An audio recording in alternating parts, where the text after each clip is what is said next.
When the Caterpillar Company is mentioned, pictures of big yellow trucks usually come to mind for most. Caterpillar is much more than that. They are a multifaceted company providing heavy equipment, diesel engines, locomotives, life insurance, and capital services, just to name a few. The company was founded in 1925 when two companies decided to bring their expertise in heavy equipment together. The two owners were Benjamin Holt and C. L. Best. In the early 1900s, horsepower is what was used to move earth, equipment, and supplies from place to place. Horses were limited in the weight that they could haul and soon gave way to steam-powered tractors. These steam-powered tractors could move and haul a lot more than their horse counterparts, but their wheels would often get stuck in the mud or they could not navigate certain types of terrain. Holt decided to put tracks onto his tractor and it moved effortlessly, causing a bystander to tell him that it crawled along like a caterpillar. Hence, a name was born.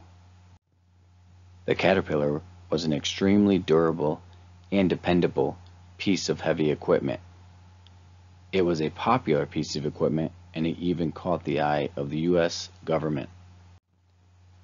The Caterpillar would help the U.S. and Allies in both the World Wars and would go on to become the inspiration for the British tank. Caterpillar helped in major projects around the world, from the Hoover Dam and Golden Gate Bridge in the United States to the Mangala and Bhakra Dam in Pakistan and India. Caterpillar even provided the engines that sent the Apollo 11 to the moon. Caterpillar incorporated in 1986 and currently operates in 190 different countries. Even though everything about the company seems to be big and dirty, the company is extremely serious about its footprint on the environment. The company has won numerous accolades for its green dedication. One of their recent awards was the Illinois Governor's Sustainability Award, which they won in 2017. The Caterpillar Company is a front-runner in the heavy equipment industry with over $21 billion in sales in 2016. This is over $7 billion ahead of second place Japanese company Komatsu. Another familiar company, John Deere, had $4.9 billion in 2016 sales. The company is extremely strong and shows little signs of slowing down. To begin with, at the global level, China, India, and emerging markets present Caterpillar with future growth opportunities. These three regions are expecting higher than the global average in terms of GDP expected growth, with 46% of their sales in North America, 24% in Europe, 21% in the Asia Pacific region, and 9% in Latin America. Caterpillar will be able to capitalize on these higher than average growth rate countries. Caterpillar is sensitive to the fluctuations in prices of raw materials and foreign currencies. A tumultuous global environment can threaten their future potential growth opportunities.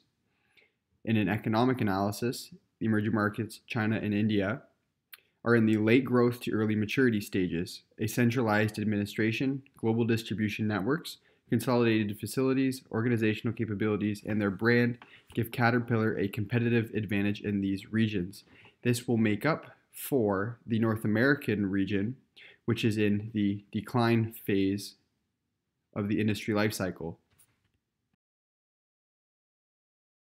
Demographically, the expected future increases in the global population will result in an increase in demand for infrastructure construction, which will largely be concentrated in urban environments. By 2050, the Earth's population is expected to increase to 9.7 billion.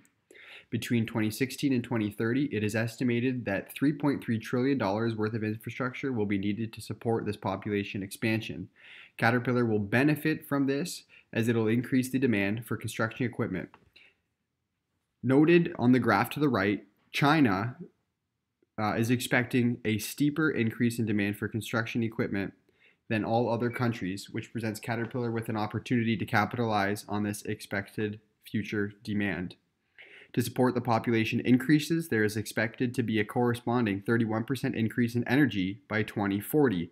Caterpillar is poised well to benefit from this increase in demand as they produce solutions for coal, oil, natural gas, renewable energy, and nuclear power generation.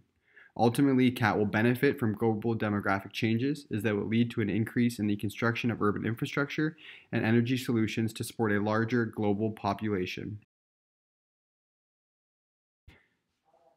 Technologically and socially, countries are promoting policies to decrease or eliminate fossil fuel dependence. Even though this may appear to be detrimental, they are diverse in the energy industry. This is a strength of the company as it promotes both growth and risk reduction, in addition to preventing the company from becoming captive in one industry. They provide solutions to meet both fossil fuel and clean energy needs, to meet social pressures to preserve and protect the environment. Moreover, through their subsidiary, Caterpillar Ventures, they make minority investments in startups to scale and leverage their technology in future products. Politically and legally, Caterpillar's operations are sensitive to local government monetary and fiscal policies. The company will benefit from a reduced tax rate in the United States. However, potential trade wars with or trade agreement renegotiations could negatively affect their bottom line by increasing the cost to import raw materials and export their products. They are also subject to local political risks and instability in the countries where they serve. This includes laws, regulations, sanctions, and tariffs. With a dealer network of 123 outside the United States, political unrest in a region may hamper economic activity in that region or across the globe, which would be detrimental to their operations. In each region, they must ensure that they comply with various product and emission standards.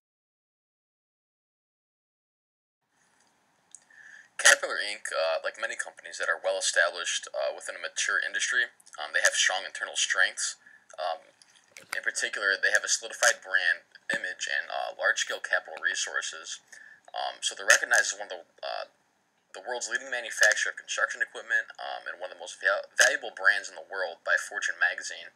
And last year, it was named as a best global brand by Interbrand for the 16th consecutive year. And this is based largely on three components, which are their core competencies: financial performance of their products and services, their role in influencing customer choice, and the strength of their brand that drives secure earnings for their firm. These three factors all work together and distinguish the company in this marketplace, which is being the undisputed leader of the machinery industry and construction, just because of their sheer size, their financials, and their reputation. In the construction industry particularly, one of their strengths and helps is that there's been a lot of demand in the industry as a whole, so that means that their company itself has a lot of demand for their products. Same thing with energy and transportation. These are all growing markets, and since they're the leader in this industry, they can capitalize on that, and they've done a really good job of capitalizing on their firm position because their products and services are needed. Their large economies of scale and firm position, they also contribute to this high profitability when the industry is achieving gains. So their strength in numbers contributes to their overhead. They saw about a 10,300 employee increase due to high production volumes in 2017. So this human resources increase reiterates those tangible resources that they've been attaining, because they have more cash on hand due to this high profitability and their large economies of scale. So they can also invest in more capital assets and machinery and hire more talent to operate them. And one of the distinguishing competencies that they have, it's a distinctive competency, is that a lot of the industry is contractor-based, so they don't run the risk of overhiring and adding long-term manpower headcount costs, and so it provides a lot of flexibility. They don't run a huge risk of overhiring, and those long-term financial ramifications from hiring, labor workers, and it's kind of they can combat that with just this contractor-heavy approach that keeps it in check while they still profit off labor and revenue from equipment leases from people operating this machinery. And those equipment leases are important too, because that means that they can deal with companies of a lot of different sizes. So if a company can't invest totally and actually buy these products, they can lease them, and that still contribute to the revenue stream for them, for Caterpillar. And after all this, they're still investing in more technology as well, which shows that they're willing to go beyond the status quo in a relatively concentrated and mature industry. They're continuously improving to boost their firm position. For example, they have a new line of Cat UTVs coming out this summer, which is a new segment for them. And that should help them gain entry into a new segment for the general consumer, not just simply for construction companies or those fully trained in operating heavy machinery. Moving on to weaknesses. Caterpillars, I think, has done a pretty good job of shielding themselves from internal weaknesses, but with any company of this size, they face agency costs, just because there's a lot of management that has maybe different ideas of where they want to take the company. And that's not to say that they're experiencing these issues. It emphasizes the potential risk that they're exposed to because of how just simply how big they are. Additionally, there are low rates of innovation compared to other companies, just because of the industry that they're in. There's not that much of a need for innovation and technology increase, just because it's kind of like we said before, it's a mature industry. But that doesn't mean that they can just sit back and relax. They still need to utilize new technology more effectively, because let's say someone comes into the market and they're doing a really good job, they could steal away market share if Caterpillar's not careful. And then one more thing that could be a weakness is that their distribution network in emerging networks such as China isn't as good as it should be, probably. It's an emerging market that could be key in combating, for instance, this foreign policy issues with tariffs and stuff that's going on today. So they need to start, internally branching out even more and getting their distribution network in check, because those are issues that they're facing in today's economic landscape, which we talked about in our external threats. So I think that overall they've done a good job at shielding themselves from weaknesses, but they still need to keep moving forward and keep trying to add to those strengths and those core competencies. Caterpillar operates under an operating and execution model when determining their strategic agenda and their ultimate goals. The leadership team utilizes this model as a guide to improve their understanding of which products and services provide them with the greatest competitive advantage, as well as those that will guarantee the most improvement in the future. As Caterpillar employs this model, they heavily emphasize the importance that lean processes play to ensure profitable success and scalable growth. Due to the nature of the company's work, the leadership team is always sure to note the importance that safety plays. In terms of the company's future intent, the company is looking to shift towards an integrated services model that relies heavily on multiple aspects. The network is made up using a franchised system, and the company recognizes the need to implement modifications to ensure a consistent customer experience, as they are challenged with different dealers providing different levels of service. Secondly, Caterpillar recognizes billions are lost in service revenue alone. Therefore, the company is looking to maximize their digital technology as an enabler of data capture and analytics in order to implement a customer-focused connectivity solution that will help customers with scheduled maintenance of their product.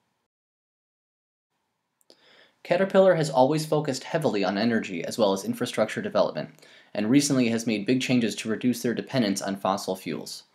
The company is now providing standalone microgrid technologies to customers, which, much like their mission statement, allows those in third world countries the ability to obtain power without having an entire power grid.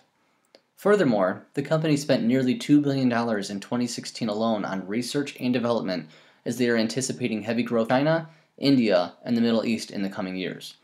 Additionally, in 2015, the company announced they would be greatly downsizing in order to ensure future profitability. And rather than cutting the 10,000 workers they initially promised, the company ended up cutting around 16,000, which reduced period costs by about $1.5 billion, as they were able to consolidate and or close 30 entire plants. Much like Caterpillar's determination to provide products that benefit those with infrastructure services in third world countries, the company heavily emphasizes the importance charity plays on their work. Because of this, Caterpillar has founded the Caterpillar Foundation. The charity teams up with organizations such as the Global Poverty Project and the American Red Cross to better the world. The foundation also provides an easy-to-use online employee portal so company employees can easily find ways to get involved and volunteer. Since 2010, the company's charity foundation has invested in over $50 million in projects in Africa and the Middle East. This includes providing clean water, educational resources, sanitation, and microfinance. The company's charity foundation, as well as their current microgrid initiatives, align well with how the company's vision statement emphasizes how Caterpillar should be able to help people fulfill their basic needs in an environmentally sustainable way.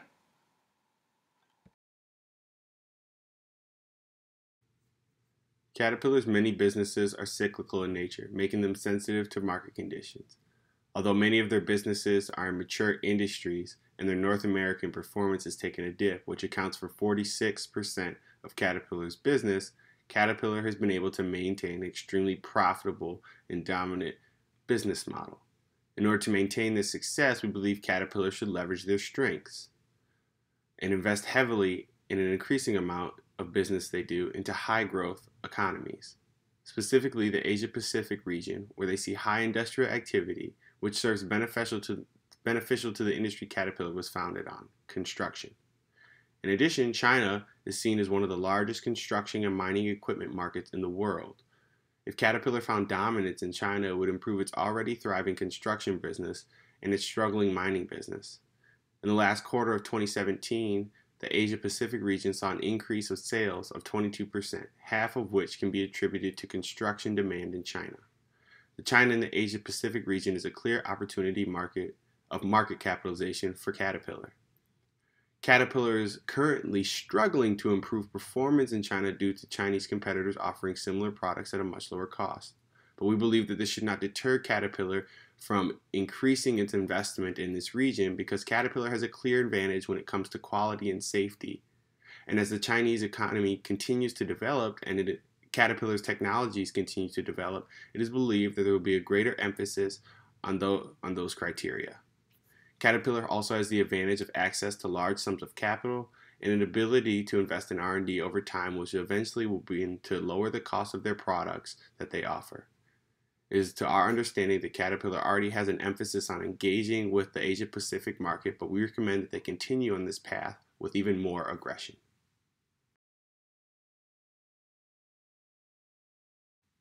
In addition to increasing investments into emerging markets, we also believe that there's an opportunity to reduce costs through vertical integration. If we look to Caterpillar's operating costs, we can see that around 10 to 15% can be attributed to the acquisition of steel for production. With steel prospects for the future looking volatile, a successful vertical integration could serve as a potential hedge against the volatility of the steel prices and could reduce costs in the long run. In addition, North American prospects on the steel industry are positive for steel manufacturers, but for steel consumers, the new tariffs could increase costs and essentially force Caterpillar to pass these costs on to its customers who are already substituting Caterpillar's products in foreign markets for cheaper, similar products. From a resource and a capability standpoint, Caterpillar has a large enough cash reserve to acquire a medium-sized U.S. steel manufacturer in vertical integration, or essentially a vertical merger. With the expectation that new tariffs could have a 6% negative impact on earnings per share, we think this is a great opportunity for Caterpillar to try to prevent themselves from incurring any future costs. We think that when thinking about vertical integration, we believe that it would be best for Caterpillar to only partially integrate into the steel industry, as it may not have the resources needed to effectively integrate fully. It also may serve as inefficient for Caterpillar to fully integrate, considering steel production is not a strength of Caterpillar, and increasing the scope of integration may bring more costs than cost savings. It will also provide Caterpillar with more marginal control of the entire value chain in the North American region, as they also supply products used to mine the iron ore required to produce steel. In addition to this, we also consider the possibility that instead of a vertical merger, Caterpillar engage in a vertical long-term contract. This reduces the hassle of a takeover and the undefined terms of a relational partnership, and it could potentially save Caterpillar money and prevent any losses in business from Caterpillar passing on the cost of increased steel prices to its customers. In summary, Caterpillar is a multinational conglomerate that operates in energy, construction, mining, and transportation industries. Some of Caterpillar's strengths include partnerships, dealer networks, supply chain, their well-known brand, and they also have a plethora of resources that allows them to develop new strengths throughout this process of growing the business. Due to global conditions, it is in Caterpillar's best interest to pursue businesses in emerging markets. Emerging markets will allow Caterpillar to leverage these strengths and increase their profits and allow them to have a greater global impact, growing their dealer network, improving their supply chain, and strengthening some already very strong partnerships. Outside of looking to grow the business, Caterpillar is environmentally conscious, and they want to make sure that their shareholders and their stakeholders know that they're investing in things like lean manufacturing, different innovations and technologies that will allow for clean energy and more efficient, more powerful, safer, high quality products. Thank you.